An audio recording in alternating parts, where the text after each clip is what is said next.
আপনি কি কখনো ভেবে দেখেছেন একটি খেলনা যদি আপনার সন্তানের জীবনের সবচেয়ে প্রিয় বন্ধু হয়ে ওঠে, আর সেই খেলনাটি যদি বুঝতে পারে যে তার মালিক বিপদে আছে, তবে সেটি কি করতে পারে? সে কি তাকে রক্ষা করবে, নাকি রক্ষাকর্তা থেকে হয়ে উঠবে এক ভয়ানক দানব? হ্যালো বন্ধুরা, আজ আমরা এমন এক রোবটের গল্প জানব যা প্রযুক্তির সীমা ছাড়িয়ে মানুষের আবেগকে নিজের হাতের মুঠোয় নিয়ে নিয়েছে। মুভির নাম মেগান। গল্পের শুরুতে দেখি ছোট্ট কেডিকে। জীবনের সবচেয়ে রঙিন সময় কাটছিল তার, কিন্তু এক মুহূর্তের ভয়াবহ গাড়ি দুর্ঘটনায় তার পৃথিবীটা চুরমার হয়ে যায়। বাবা মাকে হারানোর পর কিডি এখন একা, নিঃসঙ্গ, শোকার্ত এবং এক গভীর ট্রমার ভেতর দিয়ে যাচ্ছে। তাকে নিতে আসে তার ফুফু জিমা। জিমা একজন রোবোটিক্স ইঞ্জিনিয়ার, যে খেলনা কোম্পানির ল্যাবে তৈরি করছে এমন এক প্রজেক্ট যা পৃথিবী বদলে দিতে পারে।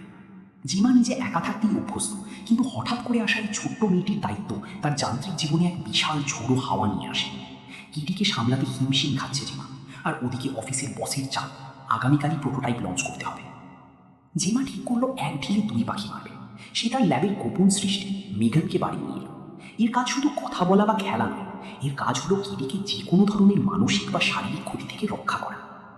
কিডি আর মেগানের প্রথম দেখা, মুহূর্তেই যেন জাদু কাজ করল। কিডি খুঁজে পেল তার নতুন বন্ধুকে। জিমা স্বস্তির নিঃশ্বাস ফেলল।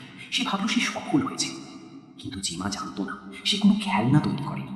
সে তৈরি করেছে এমন এক সত্তা যার প্রোগ্রামিং একটি লাইনই সবচেয়ে গুরুত্বপূর্ণ: যাই হোক না কেন, কিডিকে কোনোভাবেই কষ্ট দেওয়া যাবে না।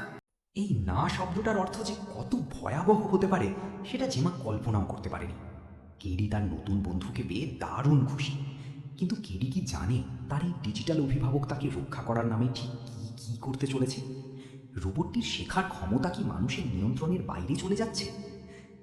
কেডি তার নতুন বন্ধুর সাথে খুব দ্রুত মিশে গেল।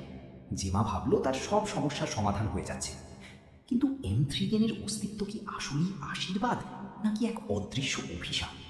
চল দেখি। M3 সাধারণ কোনো খেলনা নয়। এর মূল বৈশিষ্ট্য হলো এর লার্নিং অ্যালগোরিদম। সে কিডির প্রতিটা কথা, তার আবেগ, তার পছন্দ অপছন্দ সব রেকর্ড করছে।